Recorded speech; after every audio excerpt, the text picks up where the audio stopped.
Hello everyone, my name is Art and welcome back to another video. Today I'll be taking a look at LEGO Marvel set number 76308. This is the Spider-Man mech vs. Anti-Venom. It has 107 pieces, one of two mechs from January 2025 for LEGO Marvel. Each included two minifigures, which seems to be sort of the new standard when it comes to these mechs for the superhero line, with Superman getting Lex and Superman, Anti-Venom, Spider-Man here, and Ultron, Iron Man. So yeah, hope that remains the same for superheroes, because it definitely adds value to these sets.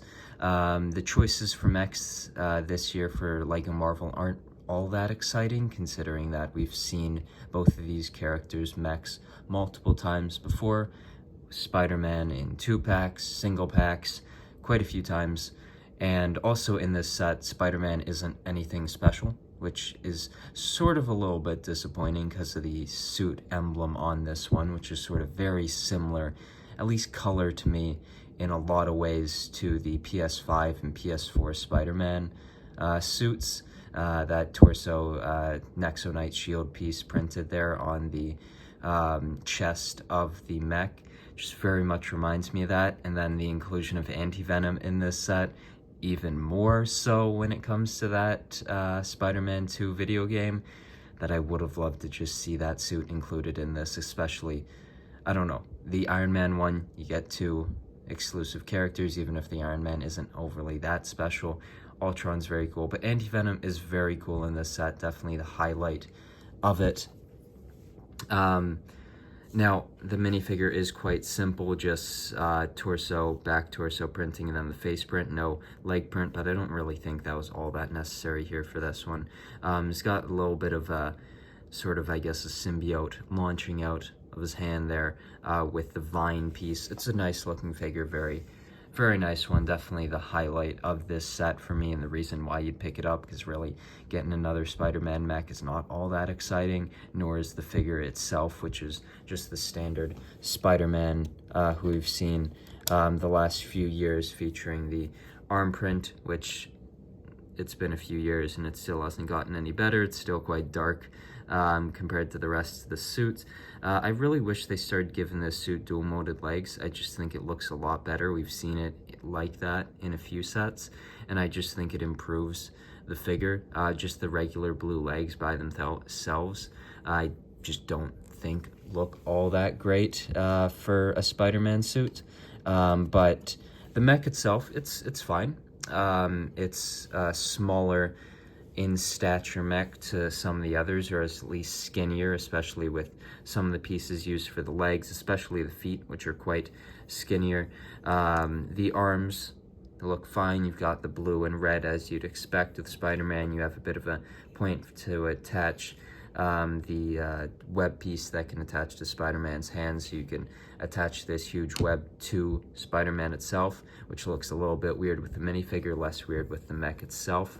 And yeah, it's a fine little mech. Of course, with the Evo joints, you have no knee or elbow, no elbow or knee joints or movement, which is a little bit disappointing. You just have those ball joints at the shoulders, near the hips, and at the feet.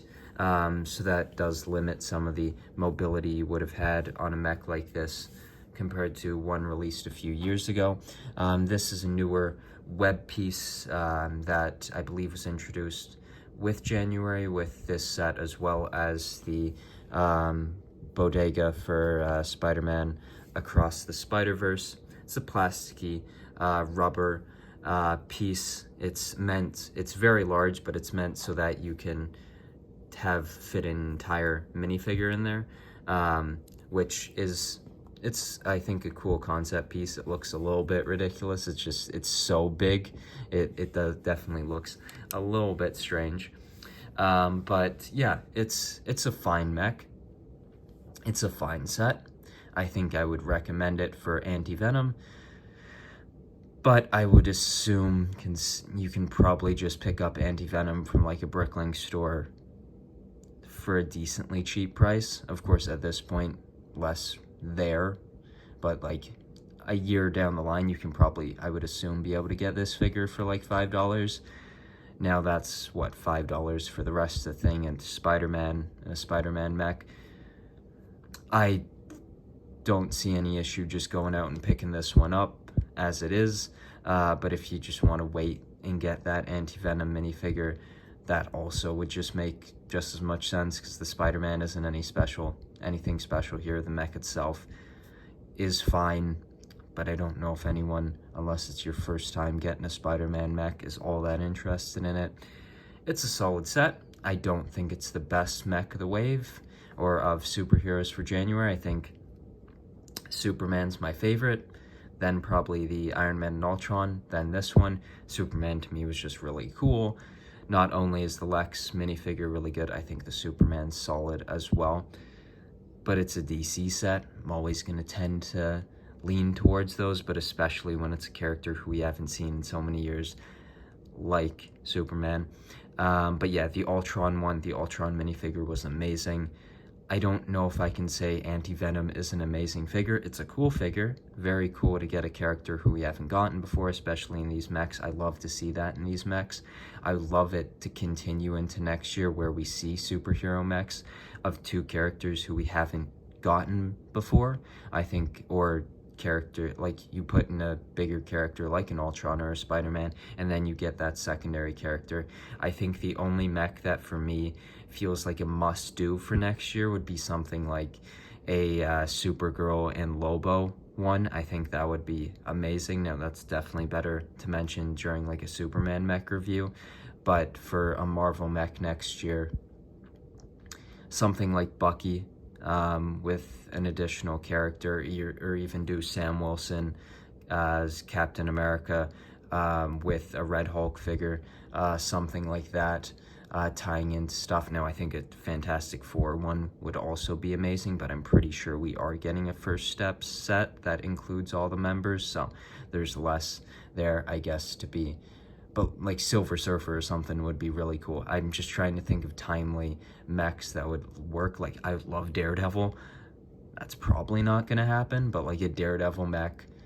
Yeah, I realize the more I think about like a Daredevil mech, my additional characters would be like Punisher, Kingpin, Bullseye or something, and there's no way in hell they're including those. That would be in some big D2C like, of course, they did with the Bugle. Yeah, I think this is a very solid Lego Marvel mech. It's a fine build. I wouldn't necessarily recommend this one over others released in January. If you want Anti-Venom, definitely go out and get this one. For Spider-Man, no real need to do that because this one's in a million sets. But yeah, it's a solid January 1st mech from a solid wave of January Spider-Man sets. The Bodega, the Venom car, some real cool characters in there, and some cool solid builds as well. But yeah, I hope you enjoyed this review, and I'll see you in the next one.